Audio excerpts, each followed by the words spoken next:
Voilà. Donc, bonjour à toutes et à tous. Bienvenue à la conférence des carrières pour les passionnés d'IA et de nouvelles techno, présentée dans le cadre de la journée périscolaire. Je me présente, je suis Isabelle Brousse, coordonnatrice aux événements pour la direction de la Faculté des sciences et de génie. Je suis accompagnée de Paul Fortier, qui est directeur du département de génie électrique et de génie informatique, ainsi que de Simon Hardy, professeur au département de biochimie, microbiologie et bioinformatique, ainsi qu'au département d'informatique et de génie logiciel. Il est également directeur du programme de baccalauréat en bioinformatique. Nous sommes enchantés d'être avec vous aujourd'hui dans le cadre de cette activité. Espérons qu'elle pourra vous aider dans le choix de votre future carrière. Avant de débuter, j'ai quelques informations à vous transmettre concernant le déroulement. Nous avons volontairement fermé vos micros. Alors, si vous avez des questions, je vous invite à les prendre en note. À la fin de cette présentation, une période de questions est prévue. À ce moment-là, il vous sera possible d'ouvrir vos micros afin d'échanger avec nous. Il vous sera également possible de nous transmettre vos questions via le chat tout au long de la présentation. Pour les participantes et les participants qui viennent de se joindre à nous, si votre nom n'est pas inscrit correctement sous votre photo, je vous invite à vous renommer dès maintenant. Je vous rappelle que le Cégep procédera à une prise de présence, donc simplement à cliquer sur les 3 petits points en haut de votre photo. Enfin, pour terminer, je vous informe que cette séance est enregistrée. Alors, si vous manquez une explication, pas de souci, il vous sera possible de récupérer cette information en réécoutant notre vidéo. Le lien pour cette vidéo vous sera transmis par votre professeur, Monsieur Camille Hamel. Alors, sans plus tarder, je cède la parole à Paul Fortier.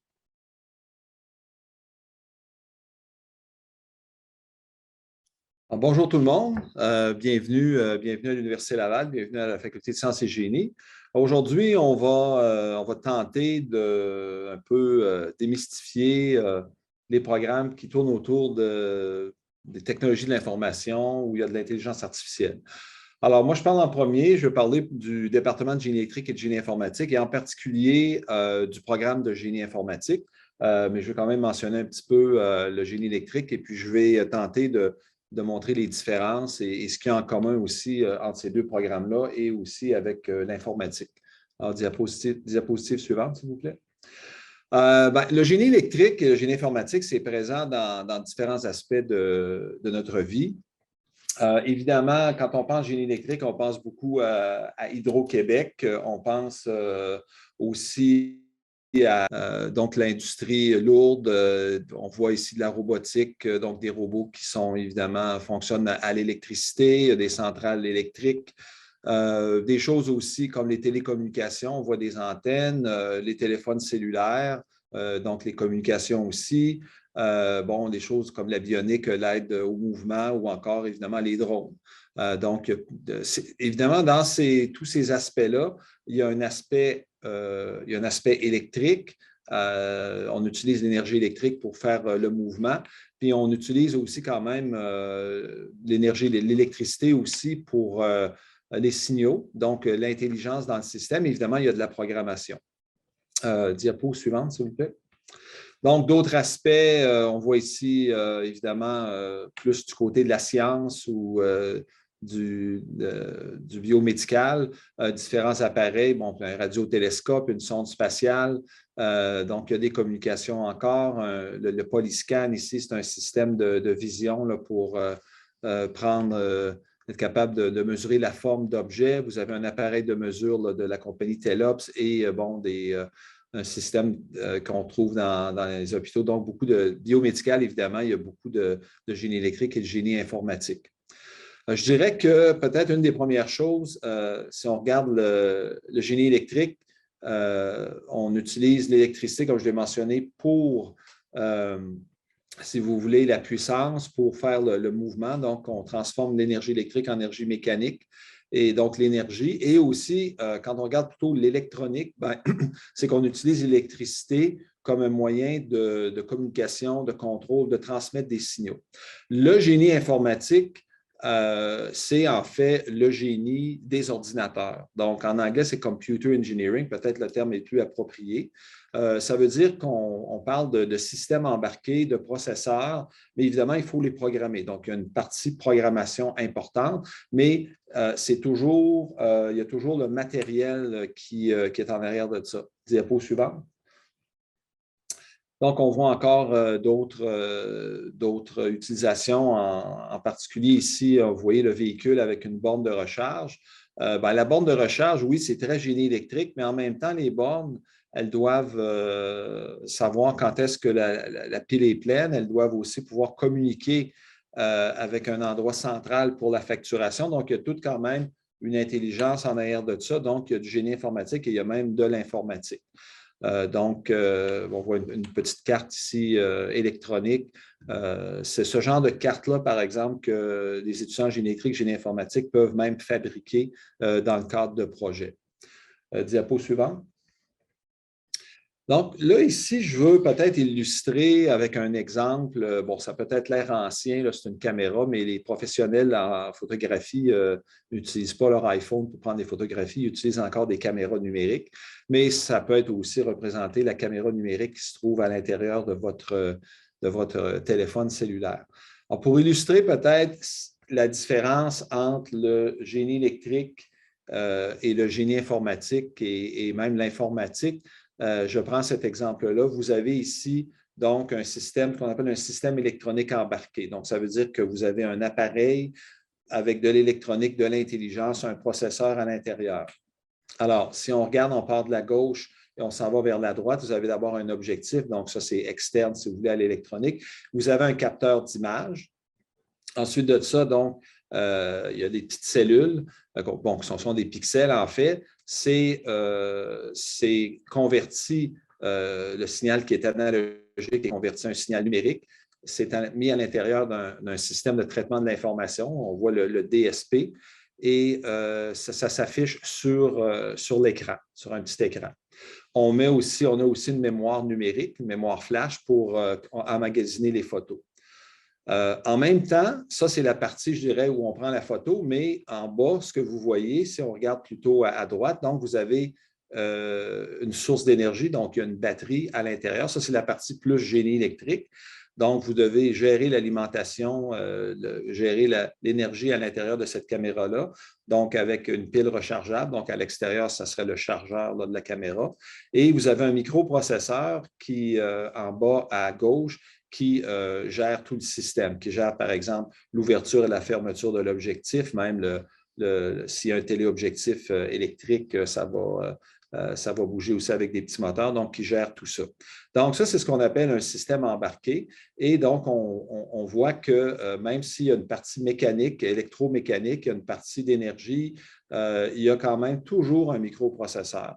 Alors, moi, ce que je vois par exemple, lorsque je m'occupe des cours de projet de fin d'études, peu importe le projet, il y a toujours un processeur, un système embarqué dans les projets, même si c'est des projets qui sont en énergie électrique. Et donc, c'est toujours présent. Donc, le génie informatique est très présent dans beaucoup de choses. Diapo suivante, s'il vous plaît.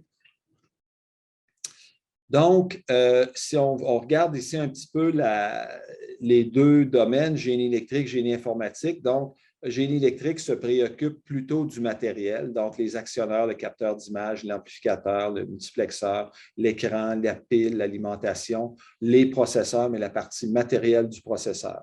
Du côté de génie informatique, à droite, on a la partie logicielle, donc par exemple le logiciel qui contrôle tout le système, le logiciel de traitement d'image. Vous pensez aussi maintenant dans vos caméras, par exemple, il y a détection de visage, etc., tout ça, donc focus automatique, donc tout ça, ça se fait par logiciel. La gestion de l'information, donc sauvegarder les images, et la gestion d'énergie aussi. Donc, même si c'est une partie qui est génie électrique, il y a quand même un système informatique qui doit gérer l'énergie. La pile, par exemple, si elle commence à être basse, on peut tomber dans un mode pour sauver l'énergie. Donc, il y a une partie logicielle. Donc, ça, je dirais, plus on est à gauche, on est dans le matériel de génie électrique, plus on est à droite, on est en génie informatique, puis on s'en va vers le logiciel. Et entre les deux, c'est l'interface, les capteurs et les drivers en anglais, ce qu'on appelle les pilotes. Alors, le génie informatique, on a toujours un contact avec le monde physique.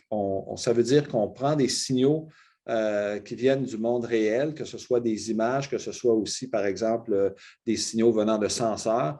On fait un traitement sur ces signaux-là. On agit après ça. Est-ce qu'on fait fonctionner des actionneurs ou on envoie ça dans une banque de données, peu importe. Mais on est connecté au monde réel en génie informatique par les signaux. Diapo suivante.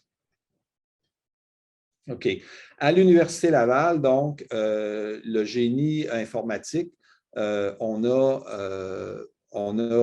première session, on a 4 cours de discipline. Je pense que tu peux avancer un petit peu. Il y a plusieurs, peut-être les descendre jusqu'à... Ouais, sans changer la diapo. Ouais, je pense que c'est ça. OK. Donc, on a, dès la première session, lorsque vous entrez en génie informatique, vous avez déjà 4 cours dans la discipline. Il y a un cours de mathématiques. On ne peut pas y échapper. Le génie, il y a beaucoup de mathématiques. Il faut aimer les mathématiques pour aller en génie. Il faut aussi, si vous êtes curieux, si vous aimez peut-être défaire les choses pour savoir comment ça fonctionne, si vous aimez programmer, si vous avez bricolé déjà avec des Arduino, tout ça, je pense que le génie informatique va vous intéresser. Beaucoup de cours ont des laboratoires ou des travaux pratiques dans les cours de discipline. On a aussi une séquence de 4 cours de design, des cours de conception. Donc, des cours dans lesquels vous êtes en équipe, vous faites des projets d'envergure. Le premier cours, c'est un projet qui est théorique sur papier, mais en dessous de ça, c'est des projets concrets.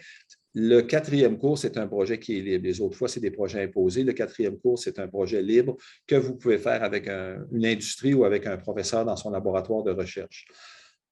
Bon, il y a des profils de distinction qui vous permettent de prendre, si vous avez de très bonnes notes, vous pouvez prendre des cours de maîtrise, profil entrepreneurial aussi. On a au département des labos de recherche qui sont actifs et dynamiques, donc ça veut dire que les professeurs s'inspirent de leurs travaux de recherche pour des idées dans leurs cours et aussi, vous pouvez aller l'été, par exemple, en stage, travailler pour un professeur dans son laboratoire.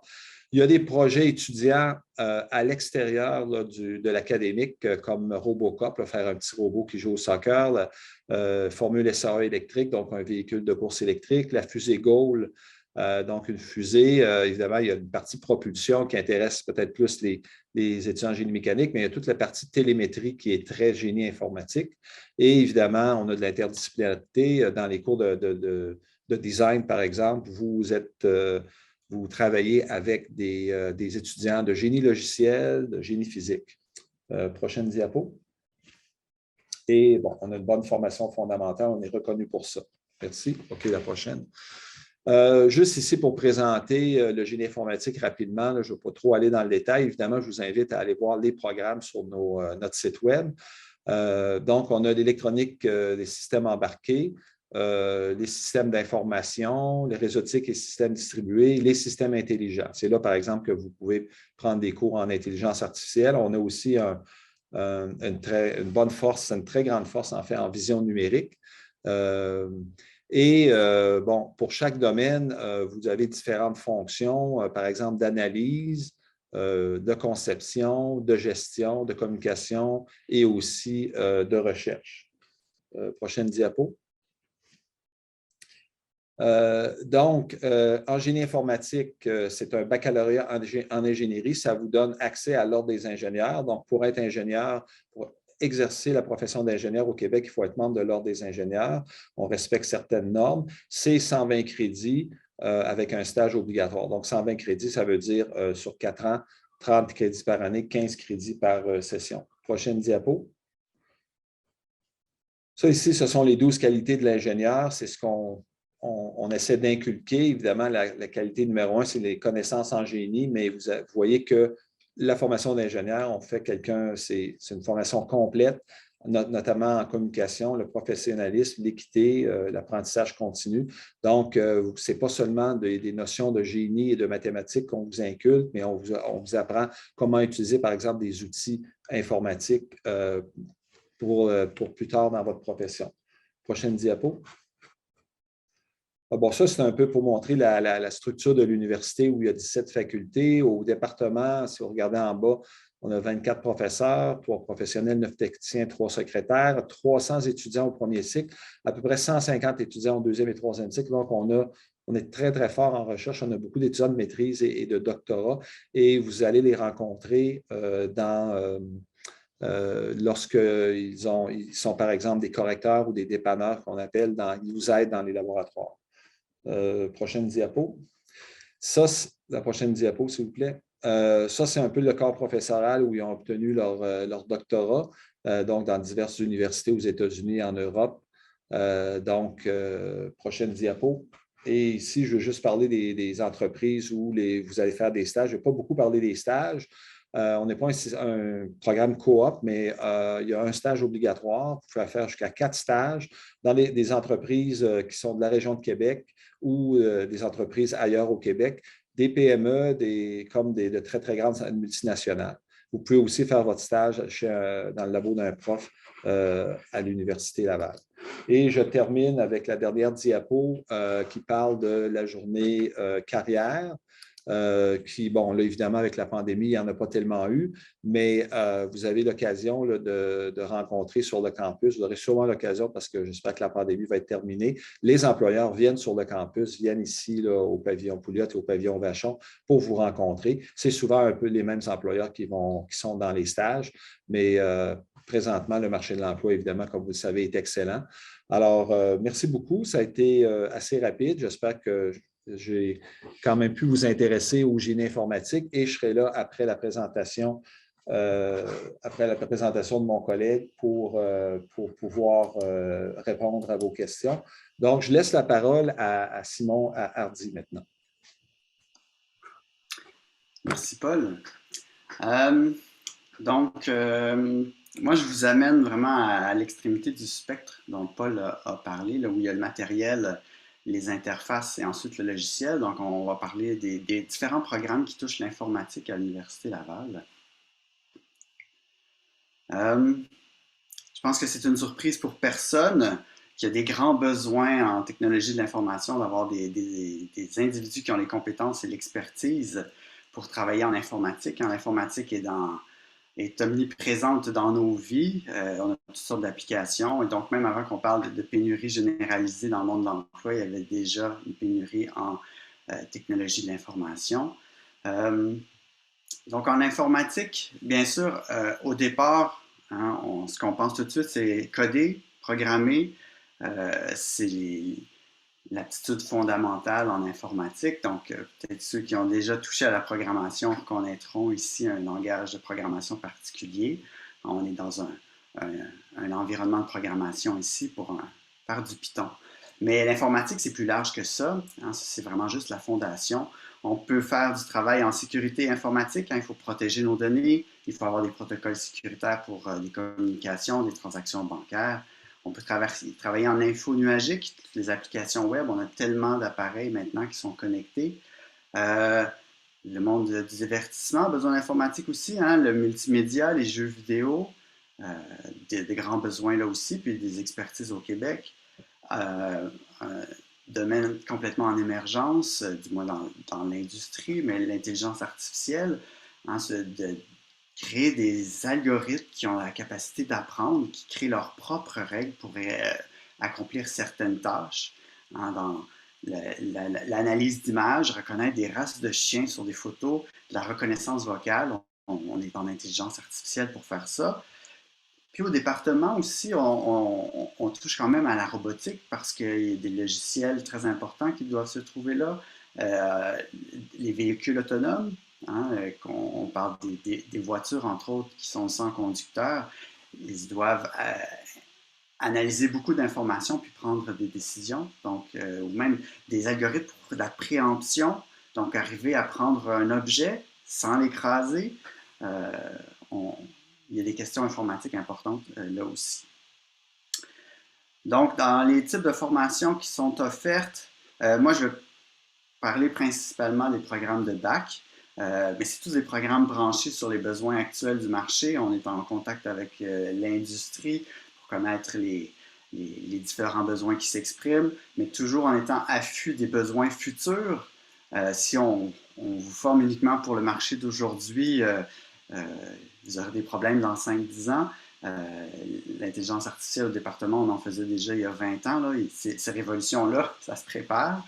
Et la technologie avance tellement rapidement qu'il faut être bien prêt. Donc, au niveau du bac, des baccalauréats avec l'informatique comme discipline principale, que ce soit en informatique ou en génie logiciel, mais je vais aussi vous parler de 3 diplômes bidisciplinaires qui sont offerts à l'Université Laval. On a des programmes plus courts, moins d'1 an ou 1 an pour le certificat. Je dirais que la clientèle principale, c'est des gens qui sont déjà sur le marché du travail, qui veulent aller rechercher des compétences en informatique. Mais peut-être que vous êtes intéressé ou considérez aussi étudier dans des disciplines scientifiques, physique, chimie, et en parallèle à ça, vous voulez aussi pousser certaines compétences en informatique. Le certificat pourrait être intéressant pour vous. Et bien, pour la suite des études, on a des diplômes au cycle supérieur. Donc, au bac. Le baccalauréat en informatique, ici, 90 crédits, ça veut donc dire 3 ans d'études. C'est pour créer des spécialistes en sciences de traitement de l'information. Donc, travailler avec les bases de données, être capable de rédiger, de concevoir des algorithmes efficaces, comprendre le fonctionnement de la réseautique et toutes sortes de sous-domaines comme ça. Mais il y a un fondement théorique important. On voit vraiment l'informatique comme une science. Le baccalauréat en génie logiciel, 4 ans, qui mène à la profession d'ingénieur, donc comme Paul vous a parlé. On me demande souvent c'est quoi la distinction entre les 2 programmes. Je dirais qu'en génie logiciel, il y a quelques particularités. Déjà, on rajoute 1 année, donc ça permet d'avoir des cours un peu plus avancés. Les étudiants sortent de ce programme-là avec un peu plus de maturité. On met beaucoup d'emphase sur l'architecture logicielle. Parce qu'une des caractéristiques des ingénieurs, c'est qu'ils sont capables de faire de la conception, du design, peu importe le domaine de génie. Mais donc, en génie logiciel, c'est de faire de l'architecture logicielle, être un architecte dans différentes compagnies de TI. C'est une carrière de choix pour nos diplômés en génie logiciel. Je dirais qu'il y a aussi, comme Paul a parlé, beaucoup d'emphase sur les travaux d'équipe, des équipes de 4, 5, 6 étudiants. C'est plus présent en ingénierie. On s'attend à ce que ce soit vraiment des professionnels qui deviennent des leaders dans leur milieu de travail, qui gèrent des projets. Donc, c'est une composante principale, importante du bac en génie logiciel. Dans les programmes bidisciplinaires, d'abord, celui bac intégré informatique et gestion en collaboration avec la faculté des sciences de l'administration. Donc, former des individus qui sont capables de faire le pont entre les aspects techniques de l'informatique, mais aussi les analyses d'affaires, donc l'intelligence d'affaires, les processus d'affaires dans les entreprises. Donc, peut-être un peu moins de connaissances fondamentales en informatique pour compenser avec des compétences en gestion. Une autre extrémité du spectre, peut-être que vous êtes des amoureux des maths, mais que vous voulez aussi développer des compétences en informatique. Donc, le programme de Maths Info pourrait vous intéresser. C'est vraiment 50-50, des cours de maths et des cours d'informatique. Une idée des applications en les fintech, les technologies d'information en finance ont besoin de gens très forts en mathématiques. On peut penser aussi à la simulation réaliste en 3D. Par exemple, une compagnie qui développe des pneus, qui pour sa conception veut créer vraiment un modèle en 3 dimensions où on reprend les propriétés du matériau et on explore les possibilités de ces nouveaux pneus-là. Ben, c'est des gens qui ont des compétences poussées en mathématiques qui peuvent faire ça. Dernier programme bidisciplinaire, le bac en bioinformatique. Donc là, c'est utiliser l'informatique pour résoudre des problèmes en sciences de la vie. Donc, que ce soit biologie, biochimie, les sciences biomédicales. On s'est rendu compte qu'avec des révolutions technologiques qui bouleversaient aussi la biologie, on se mettait à générer beaucoup d'informations et on avait besoin d'experts qui mariaient ces 2 domaines-là, qui sont justement peut-être un peu improbables, mais avec le séquençage de l'ADN, étudier des molécules en 3 dimensions. Moi, mon expertise, c'est de faire de la simulation de systèmes biologiques.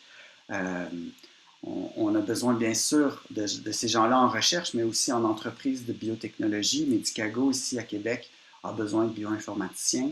Donc, plusieurs débouchés de ce côté-là aussi. Et nos programmes courts, comme je vous ai dit, pour aller chercher des expertises spécifiques, ça peut être intéressant.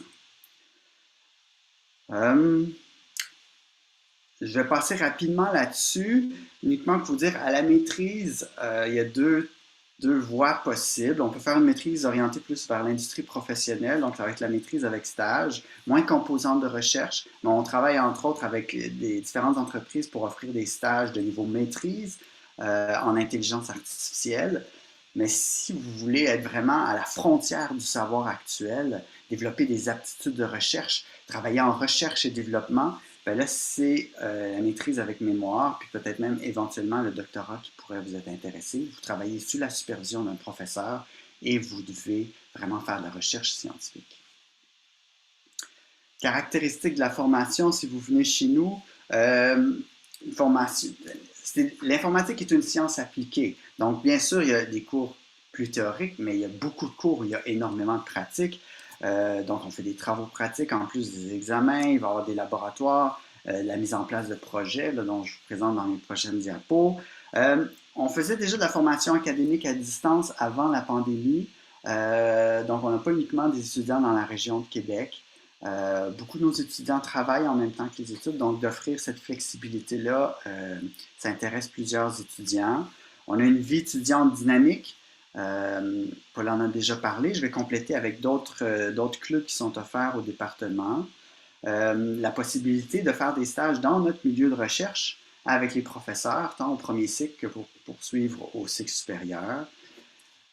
Tous les programmes que je vous ai présentés ont des stages obligatoires. Donc, vous devez au minimum aller 4 mois en industrie avec un superviseur pour vraiment mettre en application votre savoir. Ça me fait aussi penser que tous les programmes de bac qu'on vous présente aujourd'hui sont éligibles à la bourse perspective. Donc, vous savez, la nouvelle bourse du gouvernement provincial où on offre 2 500 $ pour chaque session à temps plein réussie aux étudiants. Donc, dès septembre prochain, tous les programmes présentés sont éligibles à ça.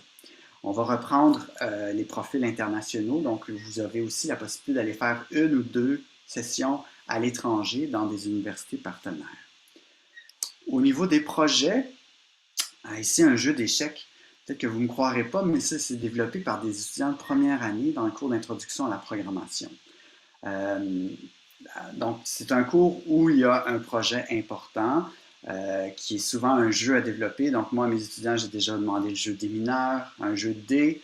Inquiétez-vous pas, là, au niveau de la conception, vous n'êtes pas laissé seul. On se propose habituellement une base de code. Mais moi, je suis toujours ébahi de voir ce que les étudiants sont capables de faire. C'est un cours où vous apprenez la programmation avec Python. Ici, on a un projet de 2e année, donc conception orientée objet. Donc ici, on a un simulateur de trajet en transport en commun, donc avec des destinations, les différents trajets possibles, le temps que ça prend en combinaison autobus versus déplacement à pied. Donc, ça a été un projet qui a été déjà fait une certaine année. Savoir qu'on est toujours à l'affût des données qui sont ouvertes, donc des organisations, principalement gouvernementales, qui mettent leurs données ouvertes. Ici, on a l'application Copilot, qui a d'abord été pensée pour un projet de cours où on a une app qui permet de trouver des stationnements disponibles dans la ville de Québec, travailler avec des données qui viennent de la RTC pour trouver vraiment les trajets optimaux selon les heures de la journée. On peut penser à mettre en application des algorithmes pour faire ça. Donc, ici, vraiment le site de la Ville de Québec pour les données ouvertes, il y a la même chose au niveau du gouvernement provincial. Comme je vous disais, une vie étudiante très dynamique, des étudiants qui rayonnent. Donc, on a vraiment plusieurs clubs qui ont été mis en place. Qu'est-ce que c'est qu'un club? Un club, c'est d'abord des rencontres presque hebdomadaires pour travailler ensemble. Il y a un aspect social à ça. Le club organise des séminaires de formation. Un de nos clubs, c'est en sécurité informatique. Bien sûr, il doit y avoir un engagement éthique à faire, mais c'est vraiment du hacking qui est montré parce que pour sécuriser les systèmes, il faut apprendre à les hacker. Donc, dans un objectif d'augmenter la sécurité de nos systèmes, il y a des projets qui sont proposés, vraiment, c'est hors curriculum, là, pour réaliser pendant l'année scolaire, qui peuvent mener à la participation à des concours. Donc, comme je disais, un club en sécurité informatique, un club en jeux vidéo, avec des partenaires dans l'industrie, un club en intelligence artificielle créé il y a 2 ans, VOL, Véhicule autonome Université Laval, donc vraiment un projet où où on crée un véhicule qui va être autonome. Et on voit, dans les clubs, c'est pas limité justement à les gens en informatique, on a besoin de compétences variées, donc génie informatique, génie électrique, et même vous comme informatique, vous pouvez aller dans différents clubs, ça n'a pas besoin d'être seulement ceux que je vous nomme. Pour ceux qui font de la bioinformatique, on a aussi un club, c'est le club iGEM en biologie synthétique. Donc, de travailler avec des biochimistes, des biologistes à modifier des enzymes pour les doter de nouvelles fonctions. Hein, là, on vient de sortir un cycle de 2 ans où les étudiants ont travaillé sur une enzyme pour modifier du sirop d'érable qui est invendable sinon, uniquement parce qu'il y a une réaction chimique qui se produit. Donc, c'est un autre club qui est très, très apprécié. Nos étudiants peuvent participer à des concours. Il y a le Hackfest, les CS Games, le Computer Science Games, un événement canadien où nos étudiants performent vraiment très bien. Et d'autres choses, le Coveo Blitz, le concours Ubisoft, il y a plusieurs opportunités. Où vous ferez des stages, vraiment, inquiétez-vous pas, nos stagiaires sont très en demande, essayer la fonction publique, service conseil en informatique, dans la région de Québec, beaucoup de compagnies d'assurance, bien sûr, faire des stages en recherche sur le campus, jeux vidéo, le développement logiciel comme tel dans des petites compagnies d'ingénierie ou même des plus grandes. Voilà, ça termine ma présentation. Un autre sprint pour vous parler de plusieurs programmes, mais Paul et moi, on va rester disponibles pour répondre à vos questions. Peut-être que je crois qu'Isabelle va reprendre la parole pour nous expliquer un peu comment on va procéder. Oui, merci Simon. Alors en fait, vous pouvez vous poser vos questions de 2 façons, soit dans la discussion ou encore en levant la main, en intervenant verbalement. Est-ce qu'il y aurait des questions pour l'un ou l'autre des départements, des intervenants?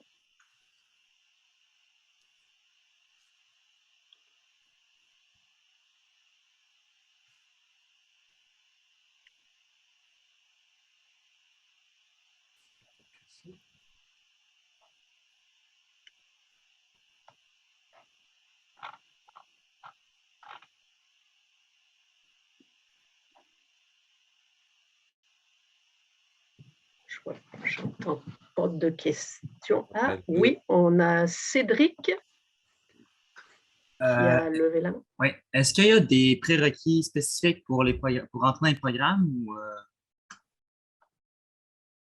genre certains cours qu'il faudrait qu'on ait, exemple, au cégep, des choses comme ça? Ben non, c'est pas le Fortier, là. Si vous avez le DEC en sciences de la nature, c'est ce que ça prend, là. Donc, c'est les cours là, de maths, de sciences. Même si vous n'avez pas le DEC en sciences de la nature, mais ça prend les cours de maths et de sciences que vous prenez en sciences que les étudiants prennent en sciences de la nature. Des fois, on se fait poser la question dans les cours en option, qu'est-ce que je devrais prendre? Parce qu'en dehors des cours obligatoires, c'est certain que, en tout cas, en génie électrique, génie informatique, des fois, on peut hésiter, est-ce que je prends le cours de mathématiques, le 3e cours là, après le calcul intégral, là, ou un cours de programmation?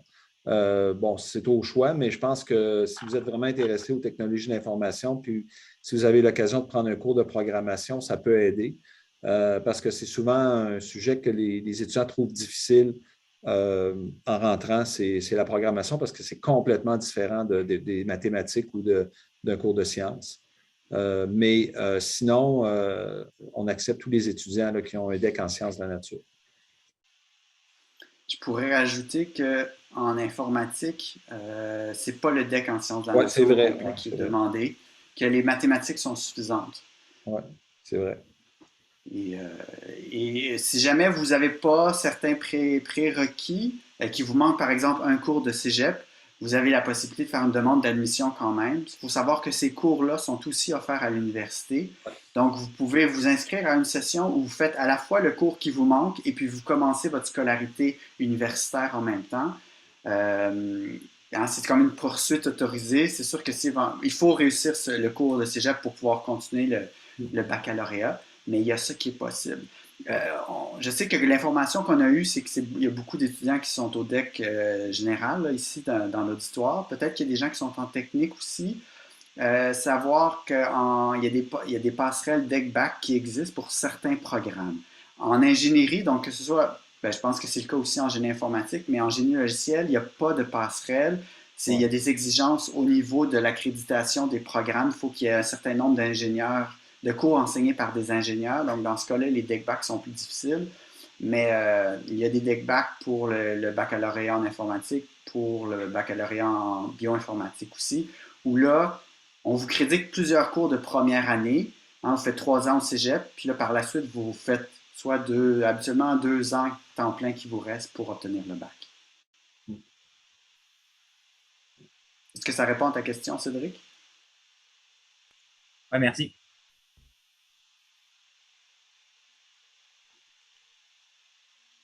D'autres questions?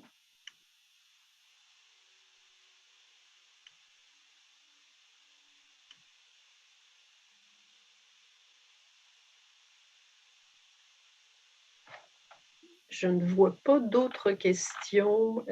Personne qui n'a levé la main, ni de questions dans la discussion. Est-ce que, comme il nous reste encore quelques minutes, Simon ou Paul, est-ce que vous aimeriez ajouter quelque chose? Moi, peut-être, je n'ai pas tellement eu le temps de. J'ai parlé un petit peu des stages à la fin. Là. Je pense que on va peut-être revenir là-dessus. Comme un stage obligatoire, puis la possibilité de faire jusqu'à 4 stages, mais en réalité, c'est 3 stages. Les stages se font l'été.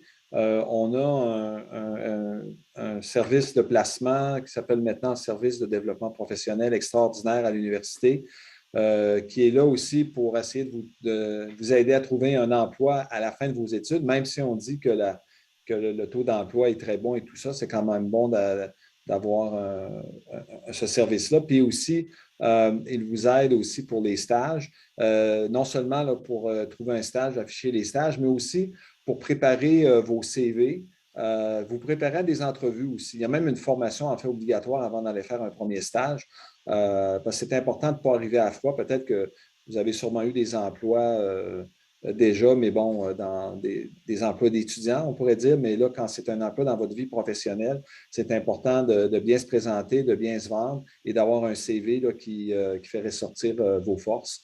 Et donc, on vous donne toute cette aide-là et ça vous aide aussi pour les entrevues que vous allez avoir à la fin de vos études.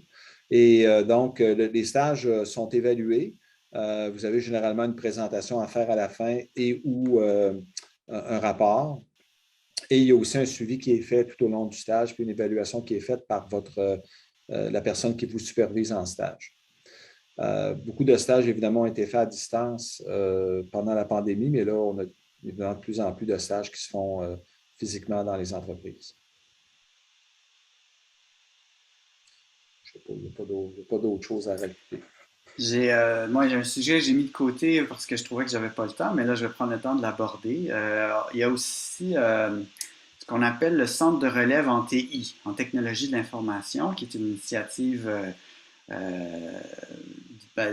du département d'informatique, mais les gens en génie électrique puis génie informatique sont toujours invités aussi, où on est contacté par des entreprises qui veulent offrir qui veulent faire des présentations sur des sujets qui sont pertinents à leur domaine d'application. On a ce qu'on appelle les dîners TI, donc ça se passe au pub universitaire. Le dîner est offert et on a souvent des jeunes diplômés, des gens qui sont sur le marché du travail depuis 5 ou 10 ans, qui viennent parler de leur expérience, des compétences pratiques qui ne sont pas nécessairement vues à l'université non plus, mais ou vraiment des sujets brûlants, des nouvelles technologies qui émergent. Donc, en faisant votre baccalauréat, vous avez la possibilité de rencontrer ces gens-là, de poser des questions, puis de vous faire une idée aussi sur le monde professionnel dans lequel vous devrez évoluer très prochainement. Donc, je pense que c'est vraiment une très belle opportunité là, qui a été mise en place.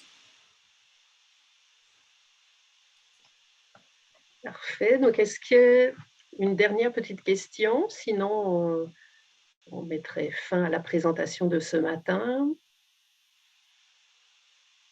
Ah, je vois une main levée.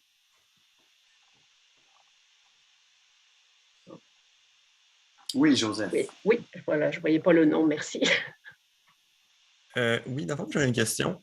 Est-ce que c'est possible de faire deux bacs en même temps? Par exemple, faire un bac, mettons, en génie électrique et un bac en musique, par exemple?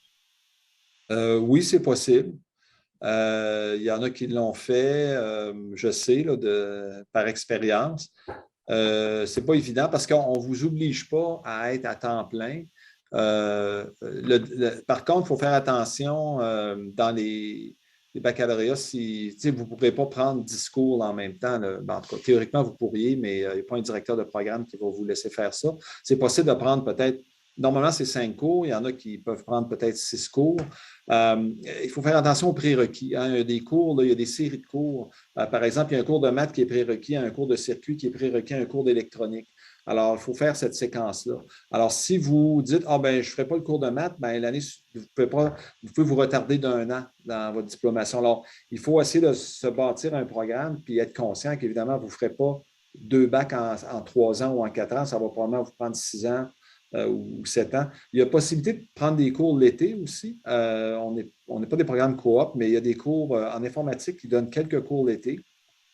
Et il y a des cours aussi hors faculté, des cours de gestion. Il y a des cours aussi, si vous êtes dans un programme en génie d'éthique et tout ça, qui parfois peuvent se donner l'été. Donc, il y a une possibilité d'aller chercher, de raccourcir. Mais oui, c'est possible là, de faire 2 bacs en même temps. Puis peut-être, entre musique et informatique, il n'y a pas nécessairement, puis même dans les programmes en génie, il n'y a pas beaucoup de cours en commun, mais un cours peut compter dans 2 bacs aussi.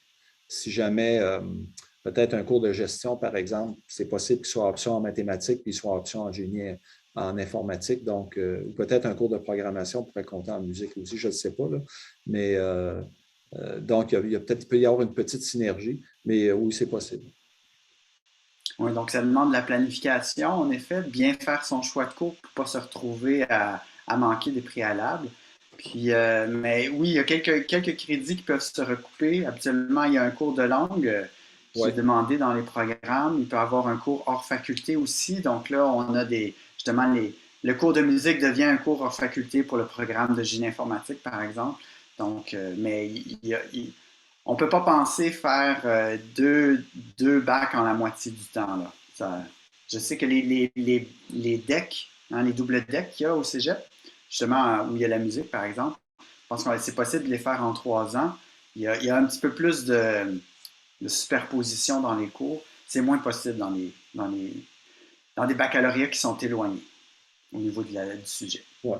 Les baccalauréats plus près, par exemple, quelqu'un pourrait faire, par exemple, je dirais, génie électrique et informatique. Là, il y a peut-être plus de cours en commun, mais à ce moment-là, on peut se demander, mais quelqu'un peut faire 2 bacs en génie, peut faire génie informatique, génie logiciel, mais là, je me demande pourquoi on ferait ça, là, à moins de vouloir prendre plus de cours, mais c'est assez rare les gens qui font 2 bacs, ou quelqu'un peut vouloir faire mathématiques peut-être, puis un cours en génie, mais oui, c'est possible. Il faut bien planifier.